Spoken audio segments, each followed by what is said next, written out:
Pourquoi? Et le premier billet à 148 1er juillet, le premier billet qu'il propose, c'est 148. 148 $. C'est beau. C'est beau, ouais.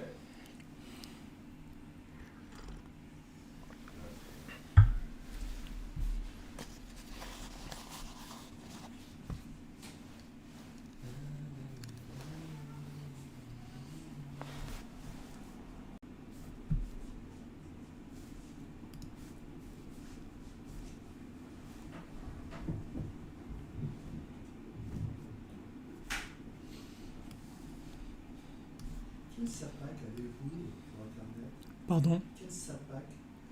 Nous, on a Bézek. Bezek? Ah, normalement, c'est... Non, mais là, normalement, il faut il faut plus de débit. Avant, là, on travaille sur quelque chose pratiquement de normal, 6 mégas. Mais 6 mégas, Il faut 100 mégas. non, 100 mégas, c'est pour descendre. Ah, Ça, c'est d'accord. pour envoyer. Ah ouais, pour envoyer, c'est vrai que c'est beaucoup plus. Avant, on avait 50 mégas, mais ça coûtait 2500 shekels par mois. Alors, on a arrêté. Alors, on n'a pas pu continuer, et donc on a pris normal. Merci d'être là, les amis. Vous lâchez pas, merci. Merci, c'est vrai. Oui, qu'est-ce que vous voulez là? L'Internet, il est un petit peu capricieux. Alors,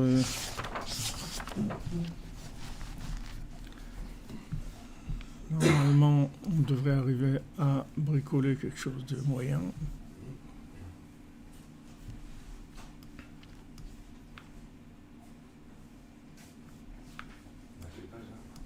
On est page 71.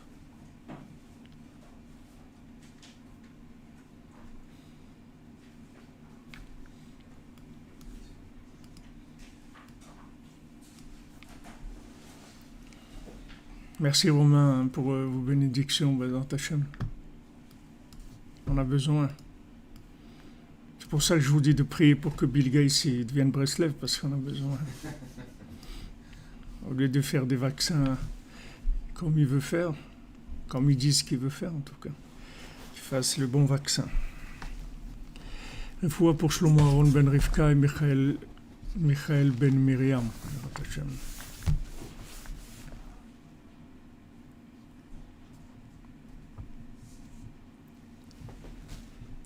Yeshua pour Chava Bat Denise.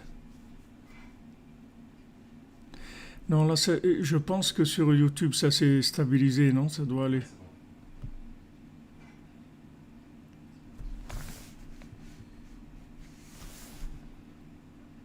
Pourquoi on ne prie pas ensemble en direct? Vous dites, ben voilà, dans ta chambre, on prie ensemble.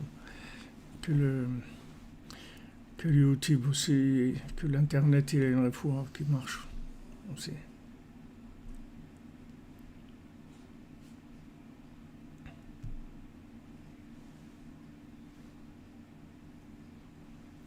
Non, je ne joue pas au loto. Avant, on avait notre ami David, Allah Shalom, notre cher Shamash, qui était fidèle pendant 12 ans. Et il jouait, tous les mardis, il jouait au loto. Il est arrivé des fois, il a gagné 100 shekels, mais ça n'a pas été plus loin. Vous dites les Haïlouk, si vous aviez la même chose que Bill Gates, on manquera de rien. Bezat Hashem. Bezat Hashem. Qu'Hachem nous envoie tout ce qu'on a besoin. Alors, on est dans le passage Zayin, page 71, deuxième colonne. Le passage Zayin. Donc, hier, on a parlé de, enfin, Rav Ben Nachman, il nous a éclairé sur le principe du Birur Hamedameh, c'est-à-dire que de la Torah qui vient du Birur Hamedameh, c'est-à-dire de la Torah qui vient du tri de l'imagination. Et donc on avait vu que, en fait, le tzaddik il va chercher dans l'infini la Torah, et il a fait descendre dans pour le monde. Et donc on a besoin de passer par sa vision des choses pour pouvoir avoir la bonne façon de gérer. Sinon, toute autre interprétation, en fait, c'est notre propre interprétation. C'est-à-dire que même si on étudie de la vérité qui n'a pas été encore, qui n'a pas été traitée encore, c'est-à-dire le problème, c'est que toute vérité, en fait, qui est révélée dans ce monde, elle devient de la Torah écrite. Et quand on parle de Torah écrite, il faut une Torah orale. S'il n'y a pas de Torah orale, alors on tombe dans le principe des karaïtes, c'est-à-dire on va faire, comme on dit, à la lettre. Mais la lettre, c'est quoi Hamedame, c'est-à-dire la lettre. C'est-à-dire la lettre, ça veut dire que use to discover.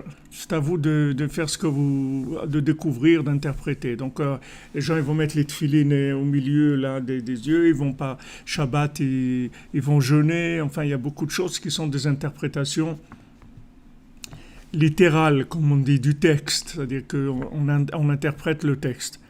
Alors Rabbi Nathan il explique ça. Merci David Serrero pour la Kashrut au Tzadik. C'est bien que vous faites ça tous les jours, il faut tous les jours faire. Moi, je fais à voix basse, mais si vous faites pour tout le monde, c'est bien. Le Rabbi Nathan, il explique ça. Il dit que, en fait, toute Torah qui est révélée, elle devient une Torah écrite. Elle n'est pas orale. C'est-à-dire, l'oral, après, tu te débrouilles. Il y a maintenant dans la halakha, la halakha, elle est pour tout le monde. Et même dans la halakha, je vous dis hier, il y a des machloquettes dans la halakha. Alors que Rabbi Nachman, il devait écrire un Shulchan Aruch où il n'y a aucune machloquette du tout. Pourquoi une machloquette dans la halakha? Vous pouvez demander à ceux qui font la halakha. Dites, mais pourquoi vous n'arrivez pas à vous mettre d'accord? La vérité, c'est une seule chose. Pourquoi toi tu dis qu'il faut aller à droite, l'autre tu dis qu'il faut aller à gauche? Dites-nous la vérité. Mais ils ne savent pas. Ils ne savent pas. Parce que chacun l'interprète avec ses kelim à lui. Et il dit, voilà, moi je pense qu'il faut aller à droite. Et l'autre dit, moi je pense qu'il faut aller à gauche. Alors, comme je vous dis, s'il a une tendance, il y en a un qui a une tendance un petit peu à être rigoureux, il va interpréter d'une certaine façon. C'est vrai, mais c'est vrai par rapport à la sphira de la rigueur. Et l'autre, il est un peu cool, il va vous dire, voilà, c'est comme ça. Et l'autre, c'est vrai aussi, mais par rapport à la vérité de la sphira des rachamim, de miséricorde. Donc, maintenant, si on veut émettre les amitos, c'est-à-dire un émettre qui ne passe pas par un filtre, qui l'a modelé de ce monde, c'est très difficile. C'est pas que c'est difficile, très difficile, c'est impossible. C'est impossible. C'est-à-dire qu'on ne peut pas trouver. Donc maintenant, tout le union du tzaddik, de la neshama de Moshe, c'est Mashéaya ou Sheiye, c'est-à-dire que tout le début de la Géoula avec Moshe Rabbeinu, c'est que maintenant Hachem il a décidé d'envoyer une vérité universelle avec un langage universel où tu n'as pas besoin de cuisiner. Tu prends c'est prêt à l'emploi. Il n'y a pas besoin de cuisiner. Alors maintenant, le fait que Moshe Rabbeinu n'a pas réussi complètement sa mission, c'est-à-dire à faire descendre la 50e porte, la bina de la 50e porte. Avec ça, il n'a pas pu récupérer le Erev Rav. Le Erev Rav, non seulement il n'a pas pu faire tchouva au Erev Rav, mais le Erev Rav il nous a fait tomber. 80% des Neshamot sont restés en Égypte et ne sont pas sortis. Tout ce problème-là, ça a entraîné que la Torah aussi, elle n'était pas claire. Parce que la Torah c'est une partie de ces gens-là. C'est-à-dire, si ces gens-là, on n'arrive pas à les soigner, c'est que le message qu'on a, il a un problème. On regarde pas comme on a étudié jeudi soir, on regarde pas celui qui reçoit, on regarde toujours celui qui transmet. Celui qui reçoit, on culpabilise pas celui qui reçoit. C'est à nous de trouver. Vous n'allez pas aller Vous n'allez pas aller à l'hôpital ou à la police porter plainte que votre petit bébé de 2 ans, il ne veut pas manger. Vous n'allez pas porter plainte contre lui. Vous n'allez pas l'amener à l'hôpital. Et il va dire, monsieur, il faut que vous débrouillez à le faire manger, c'est tout. Et il dit, oui, mais il refuse de manger. Il dit, alors, débrouillez-vous, c'est tout. Faites-lui quelque chose qu'il aime. Amenez-le jouer, amenez-le au bord de la mer, c'est ce que vous voulez. Mais il n'y a pas débrouillez-vous à lui donner à manger, c'est tout, c'est votre problème. Donc le problème du monde, c'est le problème du tzaddik, c'est pas le problème des gens. C'est-à-dire c'est au tzaddik à trouver la formule, le langage qui va correspondre à chacun. Alors, du moment où Moshe Rabbeinu, il n'est pas arrivé à faire sortir tout le monde, il n'est pas arrivé non plus à faire tchouva au Rev Rav, alors ça veut dire qu'il y avait un problème de clarté dans le message. D'accord. Et aussi pourquoi? Parce que la preuve c'est qu'il a dû taper sur le rocher. Quand il a frappé sur le rocher, c'était terminé. Hachem il a dit si tu en es arrivé là, ça veut dire que c'est la preuve que tu n'as pas le langage. C'est au lieu, moi je t'ai dit de parler et toi tu as frappé, ça veut dire que tu n'as pas le langage. Donc si tu as utilisé la rigueur, ça veut dire que tu as reconnu que tu étais dans l'incapacité de t'occuper d'eux. Donc bien sûr, la Neshama de Moshe Rabbeinu elle est revenue sous la forme de Rabbi Shimon Bar Yochai. C'était déjà une très très grande révolution, parce que ça y est, les secrets de la Torah allaient se révéler. Et les secrets de la Torah, ils allaient permettre justement une explication plus claire, de manière à ce que tout le monde puisse adhérer. Et ensuite, le Harizal, il a rendu plus technique, c'est-à-dire il a révélé de façon plus technique les secrets de la Torah. Il a eu le droit, parce qu'à l'époque de Rabbi Shimon, il n'avait pas le droit. Avant Rabbi Shimon aussi, il y avait la Kabbalah dans le monde. C'est pas qu'il n'y avait pas. Seulement, on n'avait pas le droit du tout d'en parler dans un langage compréhensible. Il fallait juste avec des images, c'est tout. C'est-à-dire les Mekoubalim, ils parlaient que en images. Et je pense même, d'après ce que nous avait enseigné le Rav Besançon, chez Israël Yitzhak Ben Fortuné, chez Fouad Shlema, je pense qu'il nous avait dit qu'il ne parlait même pas, c'est-à-dire que juste il montrait des choses.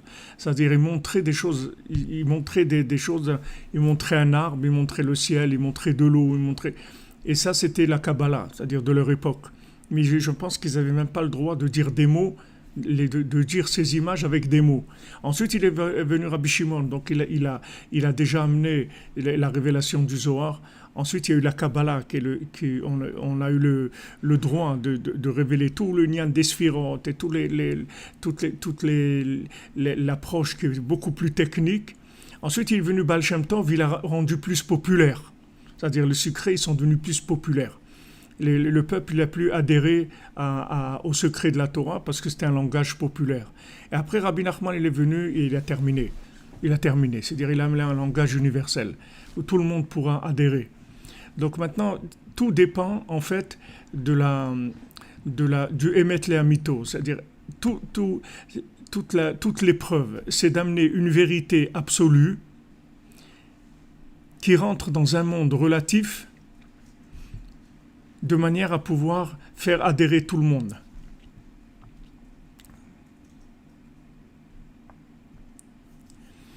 La sagesse du Zohar, elle n'était pas censurée par des hommes. C'est Hachem qui n'a pas donné l'autorisation. Maintenant, après, il y a des hommes qui se sont opposés au Zohar. Mais ça, c'est autre chose déjà. Après, c'est déjà autre chose. Maintenant, si vous voulez, en fait, la révélation du langage, comme vous dites, Adam Teboul, c'est-à-dire le langage de Rabbeinu, c'est en fait un langage de communication, si vous voulez. Tout le problème, c'est qu'avant, il y avait une étape d'interprétation du message. C'est-à-dire qu'on vous donne le message, on vous explique la chose. Maintenant, vous devez l'interpréter. Mais dès que vous interprétez, automatiquement, vous l'interprétez avec votre tendance. Alors, si vous voulez, le secret du Emet Le'amito, c'est pas une explication qui vous donne à vous l'interprétation, c'est-à-dire de faire le lien entre la chose qu'on veut vous dire et vous-même. C'est-à-dire on enlève cette étape-là. C'est-à-dire ce qu'on va vous expliquer, en fait, c'est vous-même. Donc il n'y a plus ce côté interprété. Il n'y a plus le côté que maintenant je dois adapter le message à ma vie. Non, le message, c'est ta vie. C'est pas un message qui va te parler de quelque chose que maintenant tu dois traduire dans ta langue à toi, c'est-à-dire dans ta vie. C'est que le message, c'est ta vie. C'est-à-dire c'est un message qui est de la communication pure. Ça, c'est mettre la mytho.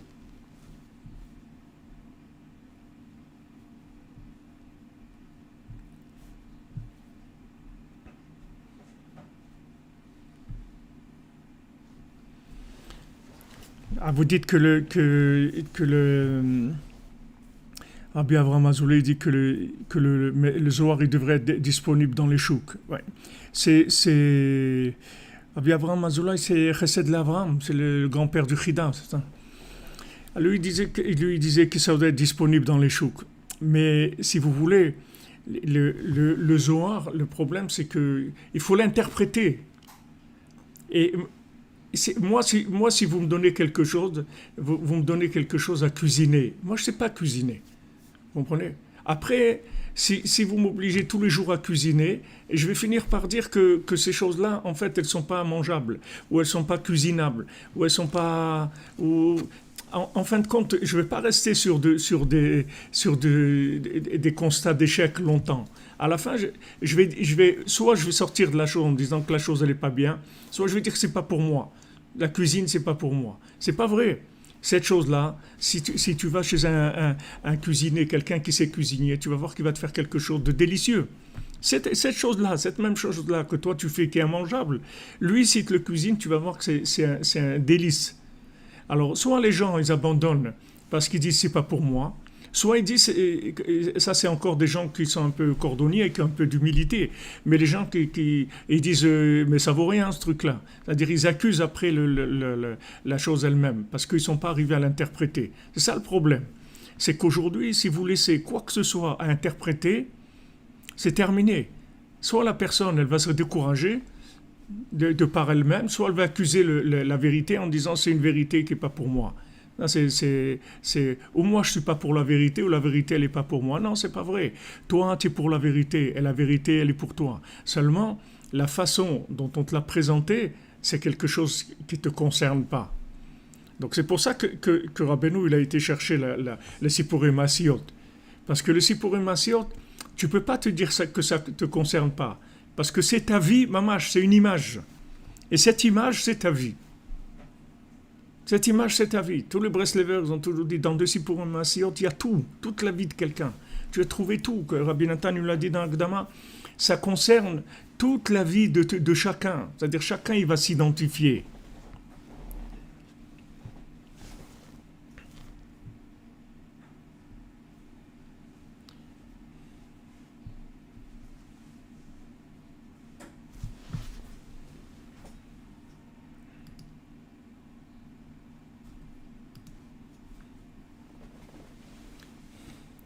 Oui, et David Serrero, il y a Amalek qui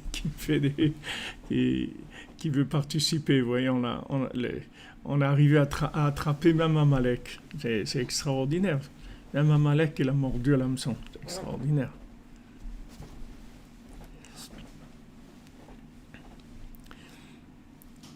Le commandement pourquoi on a un commandement de ne pas utiliser les images? C'est des images qui sont des images par rapport à ce que nous, on a interprété. C'est nos images à nous.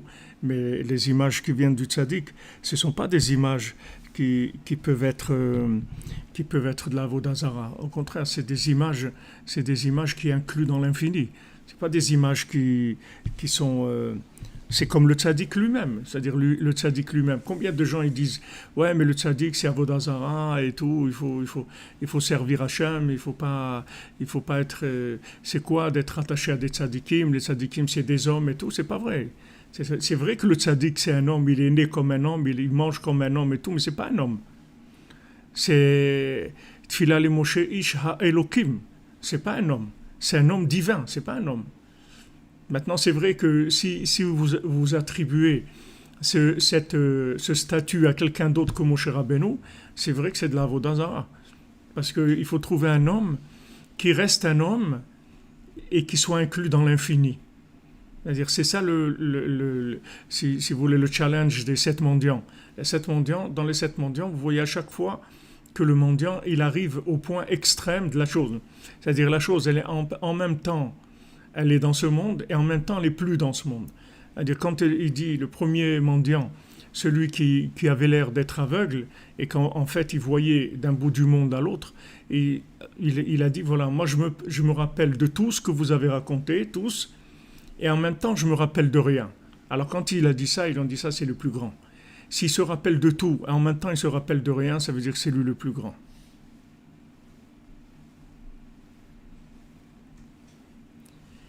Voilà, le tzaddik, il n'y a pas d'ego, il n'y a pas la notion d'ego, c'est-à-dire qu'il n'y a pas d'existence propre. C'est pour ça que Moshe Rabbeinu pouvait faire tout ce qu'il a fait. C'est parce qu'il n'a pas... Moshe Rabbeinu pouvait écrire sur lui-même « Vea ish Moshe anav mikol adam asher al pnei adama ». C'est-à-dire que le ish Moshe, il est humble, il est le plus humble de tous les hommes. Et c'est lui qui écrit ça, sur lui. Et ça ne le dérange pas.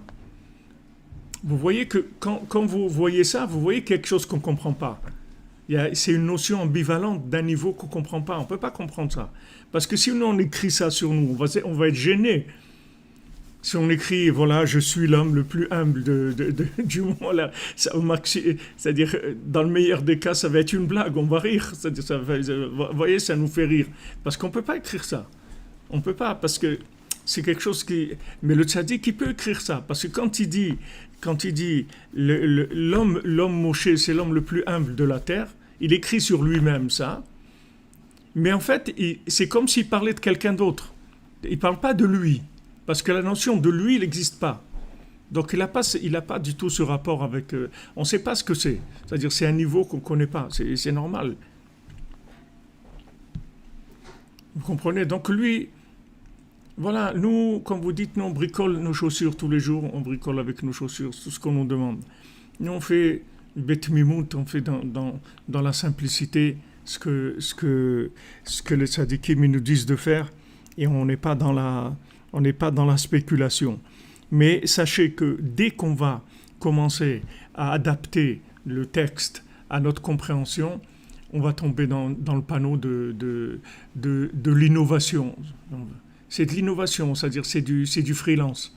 Et il y en a plein, il y en a des milliers qui font ça. Il y a des milliers qui font du freelance. Des milliers. Alors qu'est-ce qu'ils vont trouver? Ils vont trouver beaucoup d'élèves qui sont dans le même trip que eux, mais à un niveau moins développé, c'est tout. Mais ça marche, c'est pas que ça marche pas. Ça marche, c'est-à-dire quelqu'un qui développe une école qui est tendancieuse vers la rigueur, ou vers le chesed, ou vers le tiferet, toutes les sphirotes. C'est-à-dire celui qui développe une école dans ce sens-là, il va trouver des genres skinhead dans la religion, dans la Torah. Il va trouver genre baba cool, des joints, les trucs dans la Torah. Et c'est de la Torah, c'est-à-dire il va t'amener il va t'amener des preuves et tout, et il n'y a aucun problème. Tout ça, c'est dans la Torah. Il y avait Rav Vasilski à la Vachalom de New York, il disait dans le Likutei Moharan, il y a tout, il y a même la vérité. C'est-à-dire d'abord, qu'est-ce que tu cherches? C'est-à-dire tu cherches quoi? C'est ce que tu cherches, c'est ça qui va... Alors maintenant, il y a des interprétations dans toutes les formes de midot. Mais toutes les interprétations de tous les Nevi'im, pourtant c'est des Nevi'im, ils disaient tous Ko Amar Hashem. Voilà un reflet de ce que Hashem veut dire. Et Moshe Rabbeinu dit Zéa Davar. Voilà la chose. Il n'y a pas d'interprétation. Je te donne la chose prête à l'emploi. Tu n'as pas besoin d'interpréter. Il n'y a rien à interpréter. Voilà, c'est ça la chose. Donc tu vas avoir une vision tout de suite claire des éléments et il n'y a pas besoin d'interpréter. Donc ça c'est ce que Rav Rambam Nachman nous dit, que maintenant, c'est pour ça qu'on emploie le mot imaginaire avec une tendance négative toujours. Parce que, en fait, dès qu'il y a besoin d'imaginer, pour nous, si ce n'est pas le tzaddik qui fait ça, tout de suite on va tomber dans un playback, dans une reprise. Des fois, la reprise, elle peut être mieux que l'original. Dans les chansons, c'est comme ça. Des fois, il y a des gens, ils ont fait une reprise d'une chanson et ils ont réussi mieux que celui qui a écrit la chanson. C'est-à-dire, des fois, le gars, il prend le texte, il l'interprète et il fait des choses incroyables avec. Mais celui qui arrive à traduire l'original de l'infini, à le rentrer dans le fini, sans le trahir, sans trahir le message et sans te trahir à toi non plus, sans trahir Hachem et sans te trahir à toi, il n'y a que un qui peut faire ça. Il n'y a que un. Les autres, ils ne peuvent pas. Et c'est pour ça qu'ils reconnaissent tous les tzadikim, vous voyez dans les 7 mendiants, tous les tzadikim. Parce que les tzadikim, par exemple, qui viennent, le 6e mendiant, qui soigne la princesse qui a reçu les 10 flèches. Là-bas, il y a des tzadikim qui disent moi, je suis capable, même une flèche qui a été déjà lancée, qui est arrivée chez la personne, je suis capable de la retirer, de la ramener. C'est-à-dire, c'est des grands tzadikim, comme des Breslevers ils disent, c'est des tzadikim, c'est pas que des tzadikim de la génération, c'est parmi les plus grands tzadikim qu'il y a eu dans toutes les générations, c'est tzadikim qui parlent là-bas dans les 7 mendiants. C'est des très très grands tzadikim, mais ils disent voilà, moi je peux retirer une sorte de flèche. C'est énorme, il ne faut pas croire que c'est énorme. Alors maintenant, lui, s'il monte une yeshiva, qu'est-ce qu'il va avoir comme élève? Tous ces élèves qui ont reçu cette flèche-là. Mais c'est une, il y a 9 qui vont rester. Comme Moshe Rabbeinu, il avait 2. 80% ils sont restés là-bas, 20% ils sont sortis. C'est-à-dire sur 10, il n'avait que 2 qui pouvaient soigner. Quand il s'est adressé aux gens, il y a 2 sur 10 qui l'ont écouté. Et les autres, ils n'ont pas écouté. C'est-à-dire qu'ils ne se sont pas sentis concernés par son message. Parce qu'il n'était pas arrivé encore à une maîtrise de la 50e porte. Donc il n'avait pas Mouachnoun, il n'avait pas le cerveau de la 50e porte. Parce que le cerveau de la 50e porte, uniquement de dire ça, c'est déjà une contradiction. Parce que dans la 50e porte, il n'y a pas de cerveau. Tout le lien de la 50e porte, c'est qu'il n'y a pas de cerveau, il n'y a pas de moire des 40. Pourquoi on fait maintenant Sfirat HaOmer, on fait 49? Pourquoi on dit Chamishim Yom, mais on ne compte pas Chamishim Yom. Ça n'existe pas Chamishim Yom. Ça n'existe pas le chiffre Chamishim dans le cerveau. Le cerveau, il va jusqu'à 49, mais 50, il n'y a pas de cerveau. C'est pour ça que le chidouche de Rabbeinu, de Mouachnoun, c'est que de la 50e porte, il en a fait une méthode logique. De la 50e porte. Et à ce moment-là, il n'y a plus personne qui va rester dehors. Il faut juste de la patience, c'est tout. Il faut de la patience et de la diffusion et de l'amitié. Lui nous a dit, voilà, maintenant de l'amitié, de la bonne entente, un bon œil. Ça coupe dans quoi? Dans Facebook?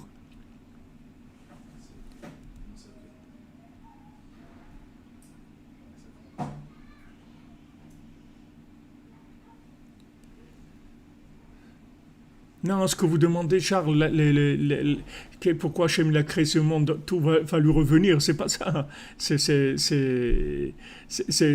On est là pour... Hachem, il a créé ce monde pour nous. Alors attendez, je sais pas pourquoi il y a un problème dans YouTube. Je vois que... Non, dans Facebook. YouTube, ça marche très bien.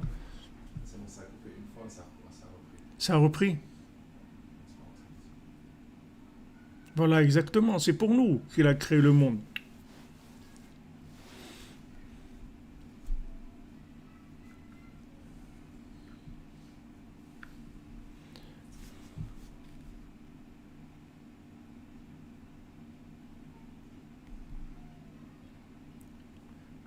Ça va reprendre.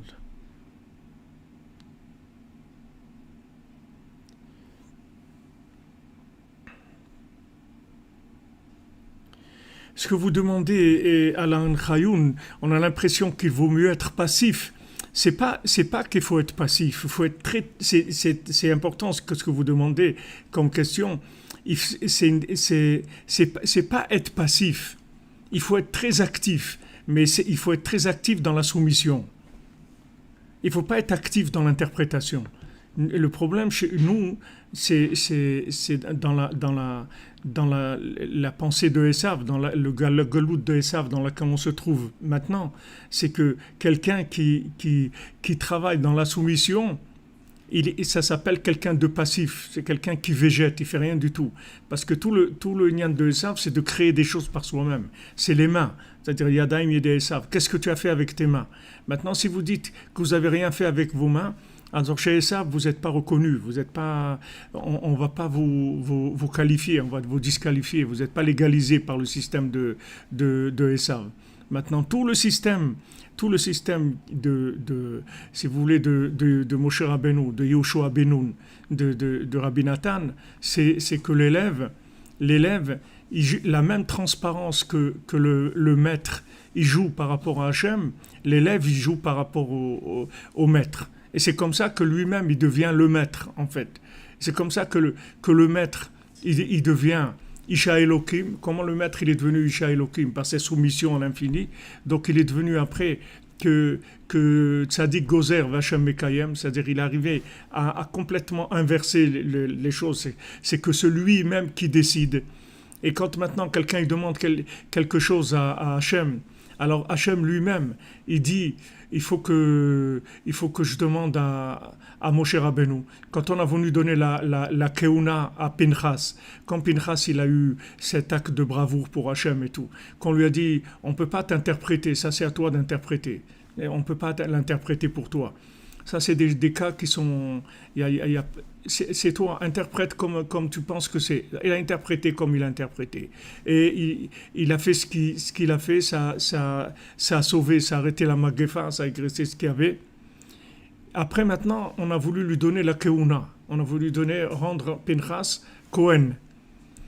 Alors, on a dit à Hachem, voilà, et il faudrait quand même lui donner, comme on dit, une reconnaissance, quelque chose pour cet acte qu'il a fait. Hachem il a dit, je peux pas lui donner. Et comment? Il dit, il faut demander à Moshe Rabbeinu. Moi, je peux pas. Tout, j'ai donné à Moshe Rabbeinu. Ce que vous voulez, vous lui demandez à lui. Si lui, il dit d'accord, alors c'est d'accord, c'est tout. Mais moi, je peux rien donner. Je peux pas donner. C'est ça, Tzadik Yesod Olam. Vous croyez que Tzadik Yesod Olam, c'est un poste qui... C'est un poste qui...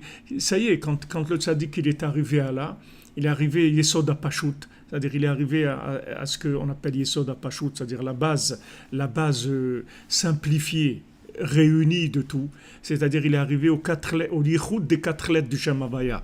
Donc il n'y a plus, le Shem Havaya c'est 4, ça descend, c'est-à-dire ça devient 4, mais avant qu'il soit Arba Rashim, il était Yesod HaPashut. Avant, c'est Nahar Yotze Mi-Hagan, Mi-Eden, l'Ashkot et Hagan. Il y a un fleuve qui sort du Eden pour arroser le Gan. Veni après, il devient 4. Il va en 4. Mais avant, il est 1. Et ça, cet endroit-là, c'est l'endroit du Tzadik Yesod Olam. C'est-à-dire, quand on parle de Tzadik Yesod Olam, c'est cet endroit. C'est pour ça que tous passent par lui. C'est pour ça que Rabbeinu, des fois, il disait à ses élèves, vous voyez, quand il y a quelqu'un au marché à Odessa qui vend du blé, là-bas sur le marché maintenant, il y a quelqu'un là-bas ça, c'est moi aussi. C'est moi aussi qui fais ça.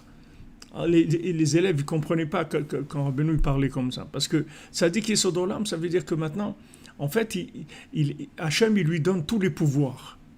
Nous, on parle à Hachem ou Hein? Nous, on demande et on parle à Hachem ou à... Nous, on parle à Hachem. Quand on prie, la prière c'est Hachem. Mais quand tu peux parler avec Rabbi Nachman, comme si tu parles à ton Rav, à un Rav, tu lui demandes. Mais je vous ai ramené plusieurs fois dans l'écouté de Philot.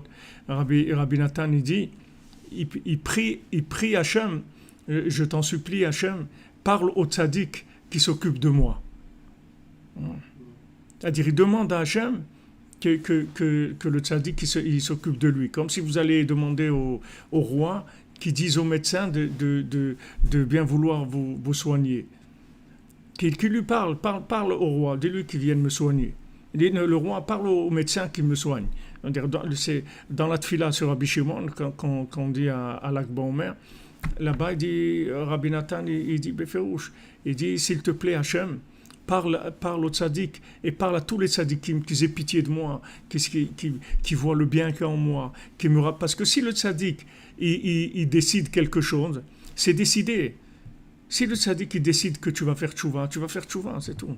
Même si maintenant, en passant par le Beddin chez le Mala, c'est-à-dire si tu parles par le système officiel du Beddin en haut, tu n'as aucune chance, ton dossier ne passe pas du tout. Si le tzaddik il dit celui-là, il est à moi, celui-là, il n'y a aucun problème, c'est fini. Comme je vous dis pour Rabbi Yitzhak, qui était avec Rabbi Shimon Bar Yochai, quand il a rêvé qu'il devait mourir, il était un peu, il avait de la peine, il n'était pas bien. Alors Rabbi Shimon lui a dit, qu'est-ce que tu as?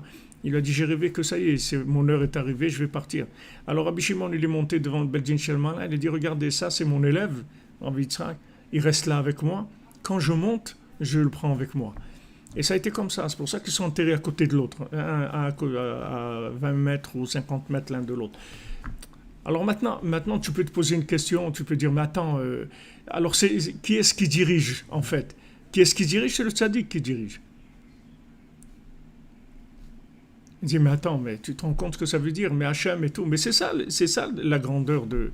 C'est ça la grandeur de l'homme. C'est qu'Hachem, il a joué le jeu complètement. Hachem, il te donne, mamash, le pouvoir. Si jamais tu t'engages, tu prends du pouvoir. Tu as du pouvoir. Tu peux faire des choses. Et le tzaddik qui s'est engagé complètement, jusqu'à s'inclure complètement dans Hachem, alors il a tous les pouvoirs. Il est gozer. Et Hachem, il applique ce que le tzaddik dit. Si le tzaddik dit, celui-là, il va faire tchouva, il va faire tchouva. Donc quand Rabbeinu il a dit, ça y est, j'ai gagné, et je vais vous faire tchouva à tous, ça y est, c'est réglé. Tu sais que tu vas faire tchouva, tu sais que le monde va être réparé, tout le monde va être réparé. Tu n'as plus de soucis à te faire sur ça. Alors maintenant, de quoi ça dépend? Ça dépend de l'inclusion dans le tzaddik. Ça dépend de combien tu vas avoir la émouna, combien tu vas écouter le tzaddik, combien tu vas t'attacher à lui, combien tu vas l'aimer, combien tu vas loyamish mitocha oel, combien tu vas rester dans le oel du tzaddik, c'est-à-dire dans son le oel, ça ne veut pas dire que tu vas aller dafka dans un endroit physique. Ça veut dire combien tu restes tu vis sous sa tutelle. Si tu vis sous sa tutelle, comme Rabbi Nathan il dit plusieurs fois, il dit comment quelqu'un, quand on lui dit, toi tu es un Breslev, et tu peux pas savoir ce que ça veut dire, qu'on t'a appelé Breslev. Rien qu'avec ça, ça y est, tu passes tout. Mais moi, regardez, on m'a appelé Breslev, si on t'a appelé Breslev, alors c'est bon. Si on t'appelle comme ça suffit. Parce que ça, on t'a référencé par rapport au tzaddik. Ça suffit. Pour ça que Rabbeinu l'a dit que quand Mashiach il viendra, le monde entier sera Breslev. Et quand Rabbeinu dit ça, c'est pas avec un Netzach Shebe Malchut, c'est pas du Nitzachon comme nous on croit que c'est. Parce que sinon on dit ça, il faut nous mettre la camisole, tu comprends? Sinon on dit ça, c'est dangereux, ça veut dire on est devenu on a le syndrome de ce que tu veux, le syndrome messianique, il y en a quelques-uns en ce moment vous avez pas vu, il y a quelques-uns il y en a un qui dit qu'il est Mashiach ben David, tu l'as vu? Il est avec un chapeau, un truc violet et tout, il a fait une petite vidéo, il a 10 rabbanim qui ont signé déjà. J'ai renvoyé à mes enfants, ma fille m'a dit, elle dit c'est pas sur ça qu'on a attendu, c'est pas pour ça qu'on a attendu tellement longtemps. Mais c'est marrant qu'ils sont sérieux comme ça, ils arrivent à rentrer dans... Non mais si tu commences nous ça nous fait rire, bon, parce que c'est comme qu'on dit, si on écrit qu'on est humble, mais il y a beaucoup de gens comme ça. Il y a beaucoup de gens. D'abord, il y a des gens qui jouent la brosse à dents, c'est-à-dire ils disent pas parce que ils ont compris que ça va pas, ils vont pas être reconnus par tout le monde. Mais eux, ils croient qu'ils sont le Mashiach ou le truc et tout. Seulement, ils jouent n'avoue jamais, parce que sinon tu vas te faire attraper. Donc ils jouent pas à ça.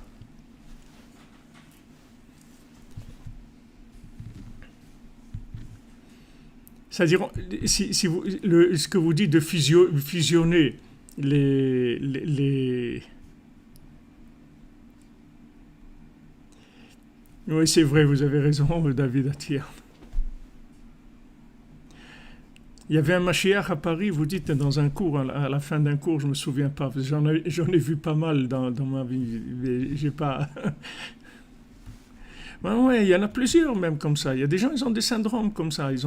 C'est des plans, les pauvres, ça les aide pour tenir le coup, le temps qu'ils doivent tenir. Maintenant, vous dites fusionner les sept sphirotes pour entrer dans la 50e porte. Si vous voulez, c'est toutes les sphirotes, c'est vrai, elles doivent venir Echad, mais là, on marche avec le système à l'envers. Tony, TNC, ce que vous dites, c'est vrai, je ne le dis pas avec ma bouche, mais c'est quelque chose qu'on pense, parce que lui-même, en fait, aussi devait être le Mashiach. Et aussi, ça a été un moment il manquait un bitoul. Il manquait un bitoul. Alors, ce qu'on va voir là, ce qu'il y a dans Otzaïn, ce qu'il dit ici Ravram Ben Amnachman,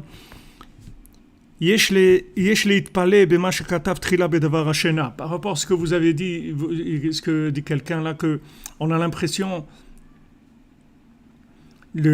on a l'impression qu'on nous demande d'être passif. Alors vous allez voir par rapport à ce que vous avez dit ici.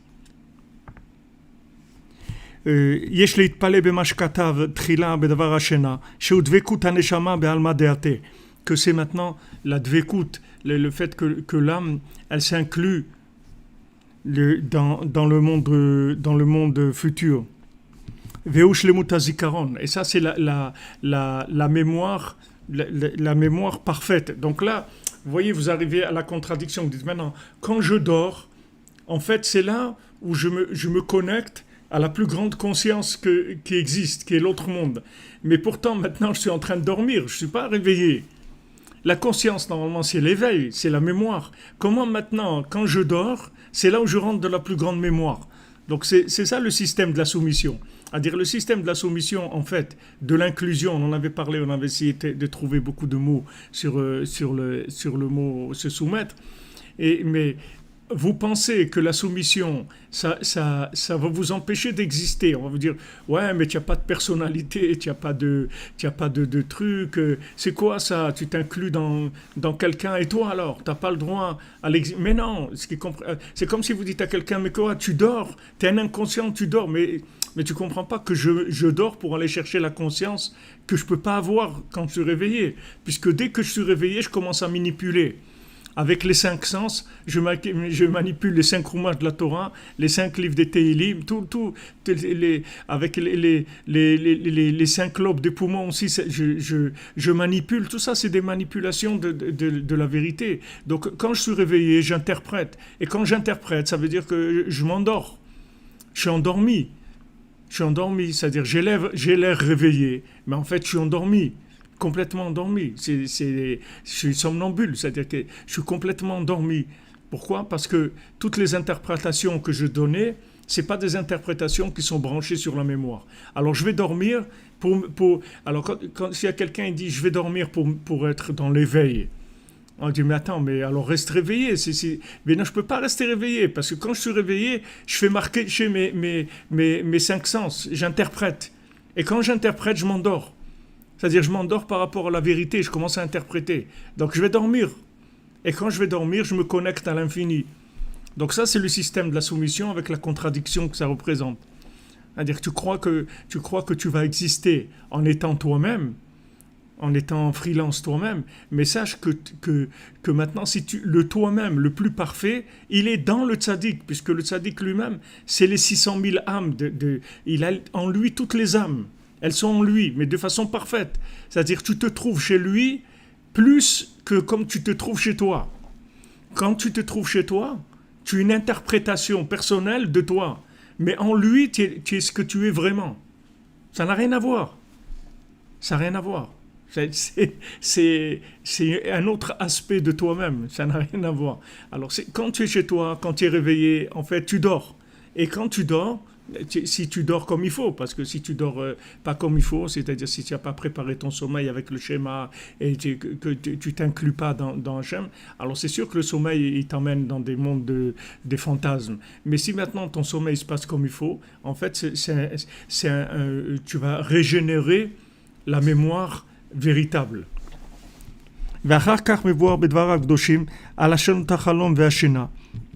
Après il parle du rêve et du sommeil,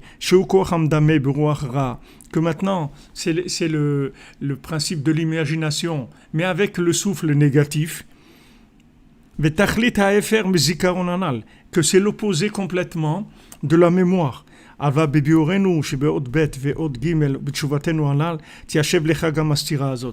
tu vas comprendre on a un petit peu anticipé, mais voilà, lui il dit ce qu'on a dit avant. כי לפי כל הנ"ל תבין מרחוק שכל השינה דקדושה הוא שנמשכה מתקבלה להם מהצדיק והרב כנ"ל בייחודים התקרבותם כנ"ל. Voilà, vous comprenez là ce qu'il dit dans les mots, c'est-à-dire que maintenant en fait tout le sommeil du Gdusha de la personne, elle vient du fait qu'il est attaché au tzaddik. Alors quand il est attaché au tzaddik, son sommeil en fait c'est pas un sommeil, c'est un sommeil d'éveil. C'est-à-dire quand il te dit voilà, en fait quand tu vas travailler, tu vas faire Masa o Matan Bemouna, tu vas faire ton travail, ça s'appelle dormir le Masa o Matan, d'accord, par rapport à ce qui est de la mémoire de la Torah et de la Tfila, d'aller travailler, ça s'appelle dormir.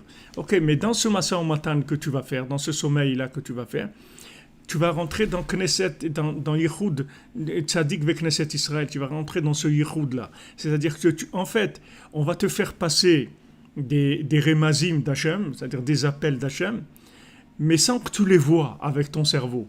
Tu ne vas pas les voir avec... En fait, quand tu vas travailler, tu vas rentrer comme dans un Sipuré Massier, c'est-à-dire dans un langage imagé. Ouais, c'est bon, alors tu as livré, ta truc, on a reçu les tissus, il faut envoyer chez le truc, il faut faire ça, et il ne faut pas oublier les boutons, les trucs, d'amener ça là-bas. Tous ces trucs-là, c'est Sipuré Massier, c'est-à-dire ça n'a rien à voir avec Torah et Tfila. Mais dans ça, Hachem, il va te parler directement, dans ce langage-là. Mais si maintenant tu viens dans la Torah, tu ne comprends rien. Ou si tu comprends, Hachem Ishmor, c'est-à-dire ce que tu vas interpréter, il vaut mieux que tu te sauves parce que tu vas devenir un danger public si jamais tu interprètes ce que tu as compris. Donc maintenant, dans le Masa o Matan, comme on avait vu, c'est-à-dire on dit, voilà, j'ai Emouna Shlema, que tout ce qui se passe avec moi dans la journée, Bemarshava, Dibur Maaseh, dans la pensée, la parole et l'action, ça c'est tout des remazim d'Hachem, tous des appels d'Hachem pour me rapprocher de lui et qui m'aident à les comprendre et les interpréter comme il faut. C'est tout. Mais tu ne comprends pas le message lui-même. Parce que si tu veux interpréter le message lui-même, tu vas te tromper parce que tes sens, ils sont détournés. Ta machine, elle a reçu déjà un formatage. Donc, ce qui rentre, ça se formate avec la machine. La machine, c'est 50 millions de consommateurs. Aussi, c'est 50 millions, tu vois. C'est la 50e porte aussi, mais dans la consommation. Par rapport à Moachnoun, tu as aussi 50 millions de consommateurs. C'est-à-dire que c'est que d'interprétation. Ouais, le truc, le dernier meuble Ikea, là-bas, le truc, ça. Voilà, tout ça, c'est comme ça que tu vas avoir une approche. On ne peut pas te parler de choses spirituelles parce que ça devient tout de suite, c'est recyclé dans de la consommation. Donc, on va s'adresser directement à ton âme, on va envoyer les messages dans ton âme, et c'est ton âme qui va t'influencer. On va la booster au maximum, la charger au maximum, ton âme, on lui envoyer un maximum d'appels, d'informations et tout. Et ton âme, après, quand tu vas te réveiller, c'est-à-dire quand tu vas commencer à vivre, tu vas vivre avec les messages de ton âme, pas avec les messages de ton cerveau qui interprète. Et ça, c'est le tikkun du Chad Adam Arishon, Pachout. Pardon? Les chidushim. On a vu les chidushim, il n'y a pas de problème. Si vous avez Birur Amedame, si vous faites les chidushim dans l'inclusion, c'est-à-dire dans le sommeil qui s'appelle le sommeil, mais qui est l'éveil véritable, il n'y a pas de problème. Ce qu'il ne faut pas faire des chidushim, c'est avec l'ego. Parce que là, ça part. Ça part. Et vous voyez dans le monde. C'est des chidushim. Rabbeinu il le dit dans cette Torah. Que maintenant, le koach hamedame, c'est-à-dire la force imaginaire négative, où est-ce qu'elle réside le plus? C'est chez les shonei halachot, c'est-à-dire ceux qui enseignent des halachot, c'est-à-dire les chemins. Parce qu'aujourd'hui, on a besoin des halachot qui sont adaptés à la vie de tous les jours. On peut pas utiliser le Shulchan Aruch de Rabbi Yosef Karo. On a besoin d'interprétation dans ce qu'on vit aujourd'hui. C'est pas le même monde. Comment on va faire? Regardez, par exemple, pendant cette épidémie-là qu'il y a eu et tout, combien de psak halakha qui sont sortis et tout par rapport à la situation. Alors imaginez-vous que maintenant celui qui fait le psak halakha, il est un petit peu fantaisiste, il va vous emmener n'importe où, il va faire des interprétations. Donc les chidushim, il n'y a pas de problème, mais comme il a dit ici, quand on reçoit la smicha, les chadesh betorato, dans Od Dalet on a vu ça. C'est-à-dire on peut être mechadesh dans la Torah même du tzaddik, même dans la Torah du tzaddik, à condition qu'on ait mekayem les etzot. D'ailleurs, il y avait même des Breslevers, je ne sais plus qui c'était, que quand il enseignait, avant de commencer à enseigner le Likutei Moharan aux élèves, il disait est-ce que vous avez fait de beau des doutes aujourd'hui? Celui qui a pas fait de beau des doutes qui sorte, qui aille faire de beau des doutes, c'est pas la peine. C'est-à-dire il va commencer à délirer. C'est-à-dire ce que je vais dire, il va l'interpréter. C'est pour le Baal Hashem Tov, on dit ça. Le Baal Hashem Tov, il y a quelqu'un qui avait écrit, il écrivait les chidushim du Baal Shem Tov. Tout ce qu'il entendait du Baal Shem Tov, il écrivait. Après, il a fait un livre, il l'a amené au Baal Shem Tov. Il a dit, voilà, je vous ai amené. Le Baal Shem Tov, il a lu, il a dit, dans ce livre, il n'y a pas un mot, c'est pas moi qui dis tout ce qu'il y a ici. Il n'y a pas un seul mot qui correspond à ce que je dis. C'est complètement inventé.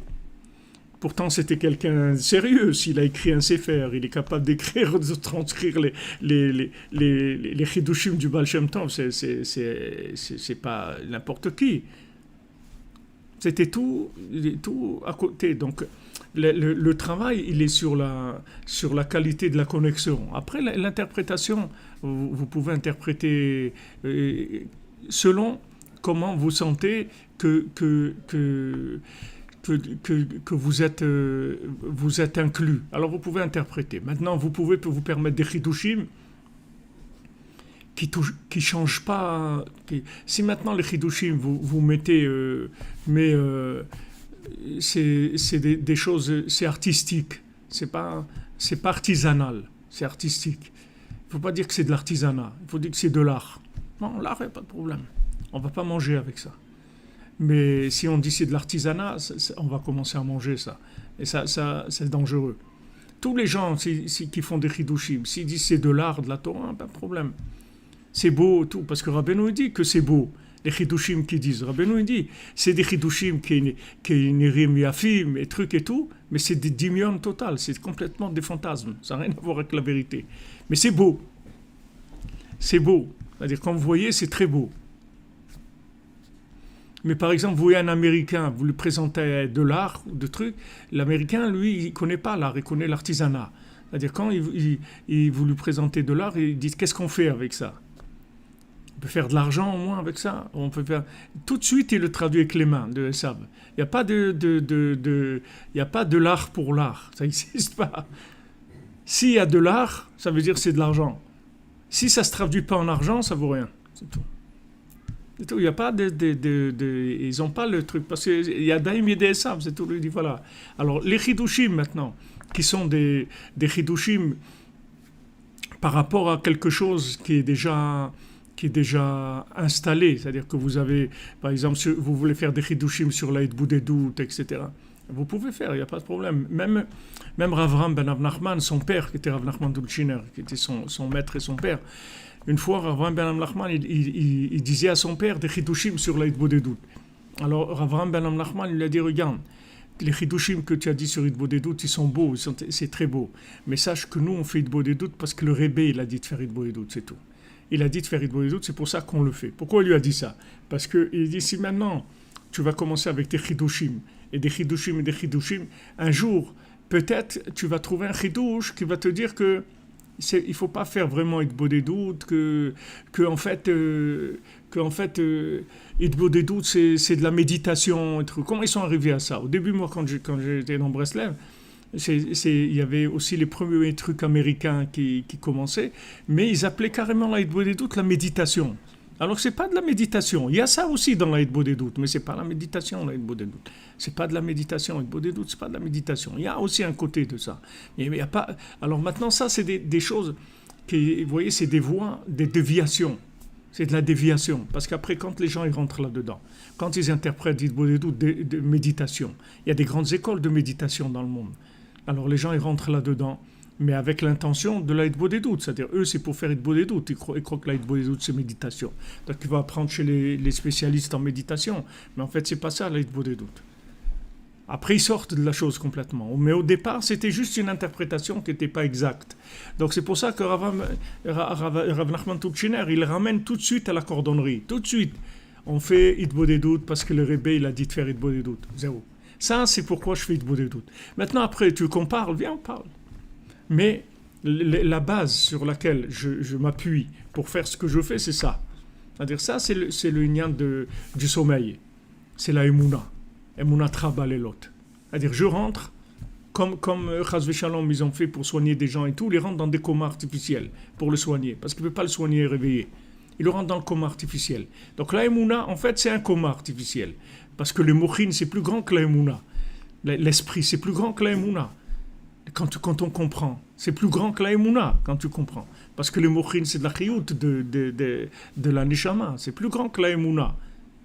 Mais seulement, le problème, c'est que quand tu rentres dans les Mochin, dans l'esprit, tu as plus de chances de te tromper que de trouver la vérité. Donc, il faut que tu te fabriques des Mochin avec la Emouna. C'est-à-dire qu'en fait, que tous les éléments avec lesquels tu as fabriqué ta machine à réfléchir, tous ces éléments-là, ce n'est pas des éléments qui viennent de toi, et ce n'est pas des éléments que tu as contrôlés toi-même. Tu les as pris du tzaddik. Pardon?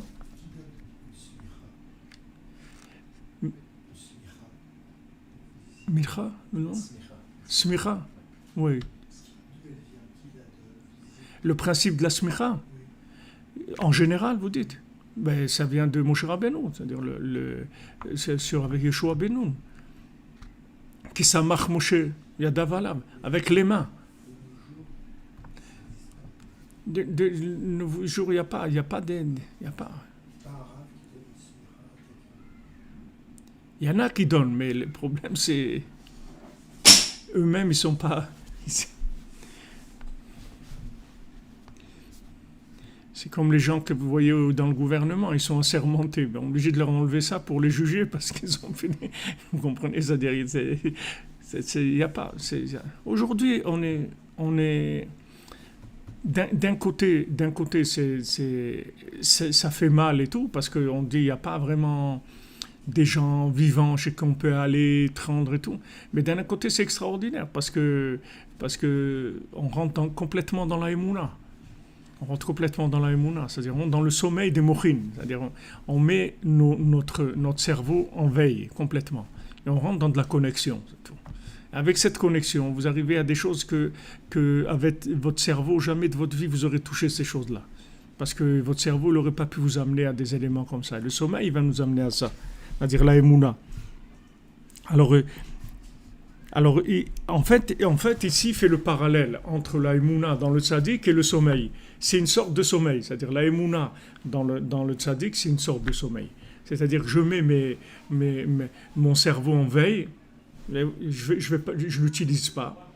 Du moins, je l'utilise pas pour comprendre. Pour l'instant, je le mets de côté. Je me connecte, je m'inclus. Une fois que je me suis connecté, je me suis inclus, je reprends mon cerveau et je l'utilise avec ces éléments-là uniquement. Donc ça, c'est mamash le tikkun de Chad Adam Harishon. C'est-à-dire, je me connecte à l'arbre de vie, je rentre dans Shabbat, je me connecte à l'arbre de vie. Une fois que je me suis connecté à l'arbre de vie, je reviens vers le Etz Hadat, vers le fruit de l'arbre de la connaissance du bien et du mal. Et là, c'est plus la mort, c'est plus la déconnexion. Au contraire, là je vais booster tout ce que j'ai trouvé comme vitalité. Mais il faut faire attention. Quel est le degré de connexion en l'arbre de vie? C'est-à-dire, c'est le degré de connexion à l'arbre de vie qui va permettre après d'utiliser le Etz Hadat. Il ne faut pas se tromper si on est vraiment connecté, à quel niveau on est connecté, etc. Donc, il faut être très très vigilant sur ça. Pour ça que Rav Amram Nachman, oui, voilà, David Atia, vous dites, on redescend de cet état. C'est ce que vous demandez, je vous ai répondu là déjà. il faut faire attention parce que si vous voulez le retour, si maintenant dans le Etz HaChaim, il n'y a pas eu une connexion totale, donc il y a une partie qui va pas être connectée, et si cette partie qui n'est pas connectée, vous lui donnez de la logique, c'est-à-dire du système d'application, de mise, alors c'est très dangereux. C'est très dangereux. Et ça, c'est peut-être qu'on le verra, on en parlera un jour, c'est dans Ilchot Basar Bechalav. Rabbi Nathan, il explique ça. Qu'est-ce que c'est Basar Bechalav? Basar Bechalav, c'est le mélange de ces deux-là. Chalav, c'est Etz HaChaim. Et Basar, c'est Etz HaDaat. C'est pour ça que quand Mashiach viendra, on mangera plus de viande. Parce qu'on aura fini le tikkun du Etz HaDaat. Mais le chalav, c'est quelque chose qui vient tout près. C'est-à-dire, vous prenez de la vache, vous consommez directement. Vous n'avez pas besoin de faire quoi que ce soit. Vous pouvez, mamash, prendre de la vache et faire chez Akol et boire le lait. Il n'y a pas de... Bon, aujourd'hui, je ne sais pas, ils ne font pas ça pour des trucs. Mais nous, quand on était petits au Maroc, on prenait vraiment de la vache. Il était chaud et tout, on n'avait même pas besoin de le chauffer. On prenait directement le lait. C'est-à-dire, le lait, c'est quelque chose qui vient du Etz HaChaim. Et maintenant, le Etz HaDaat, c'est la viande. Et la viande, il y a beaucoup d'interventions. C'est énorme à faire. Avant d'arriver même à la cuisson, il y a beaucoup de choses. L'animal qu'on choisit, après comment on fait la shrita, après de vérifier qu'il n'est pas malade, après le nikour, quand on enlève les veines, les trucs, et saler, enlever le sang. Il y a beaucoup de choses à faire avant que ça puisse arriver à table. Et tous ces berourim-là, tous ces tris-là, ce sont des tris du Etz HaDaat, de l'arbre, de la connaissance. Donc c'est très difficile à réussir ça. C'est pour ça que le Shlach Kadosh, par exemple, il ne conseille pas de manger de la viande dans la semaine. De la viande de bovin, pas le poulet. De la viande, il conseille parce qu'il dit que dans la semaine, on n'a pas la tête pour élever ces choses-là. Shabbat, oui, mais la semaine, c'est difficile. On a plus de chances de tomber que de lever. Donc, ceux qui ont besoin de manger pour leur santé et tout, c'est autre chose. Mais si dans la semaine, la viande de bovin, c'est très difficile à... Pour ça aussi, aujourd'hui, il y a beaucoup de gens qui ne mangent pas de viande parce qu'ils sentent cette chose-là. Mais ce n'est pas encore le moment. C'est-à-dire, ça arrive, c'est messianique, mais c'est pas le moment. Ça va venir, Bezrat Hashem, mais pour l'instant, c'est pas comme ça. Donc voilà le système, comment il fonctionne.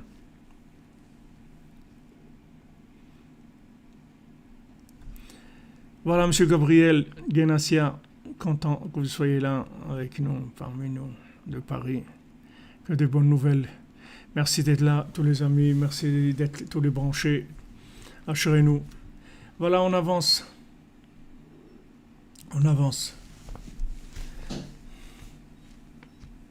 Les Rastas, vous dites, ils sont végétariens. Je sais pas, je connais pas.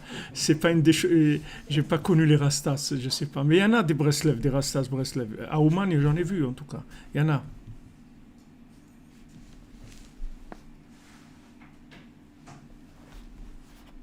C'est pas de la souffrance, mon ami. Quand vous mangez de la viande, c'est pas de la souffrance d'autres créatures. Vous faites plus souffrir un animal quand vous le mangez pas que quand vous le mangez. C'est un srout pour lui que vous le mangez. C'est vous l'élevez.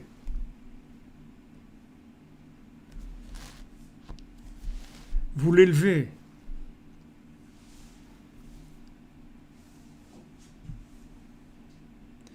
Voilà les amis, achetez-nous. Alors, alors, Bezrat Hashem, ce soir, on se retrouve à 3h30 pour Sipourei Maasiot. Merci d'être là. Merci à Hashem qui nous a permis de faire le shiur avec ces petites difficultés d'Internet. Hashem Yahazor. Zivug pour Avi Yaakov Ben Gislem, Bezrat Hashem. Ouais, vous avez raison. Rabbeinu, il aime Rasta, Baba Cool, classique, jazz, rock, free jazz, tout ce que vous voulez, il n'y a aucun problème. Flamenco, tout ce que vous voulez. Ah, vous dites que Baba Salem Nazoulé mangeait de la viande que Shabbat, voilà. Vous avez des exemples de gens qui...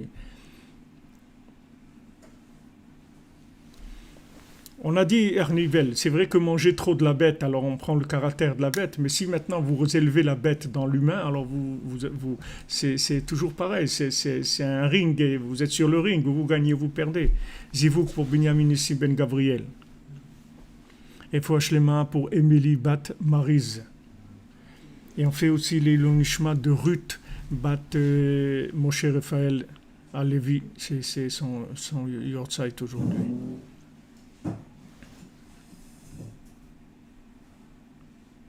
Ah, vous dites Baba Saleh jeûner de toute la semaine? Je sais pas. Moi, je connais pas exactement son seder, mais il y a beaucoup de gens qui mangeaient pas de la viande. Mais en général, les Breslevers, c'était des gens simples.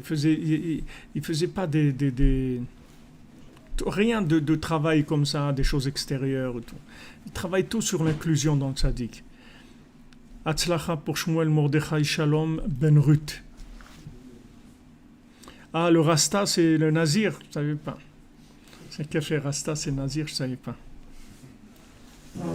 Ah ouais, le Leviathan, on va faire un énorme barbecue, vous avez raison. Je ne sais pas si ça va être la barbecue, le menu, je ne le connais pas. Mais comment il va être cuisiné, le Leviathan, je ne sais pas. Hatzlacha les amis, merci pour tout.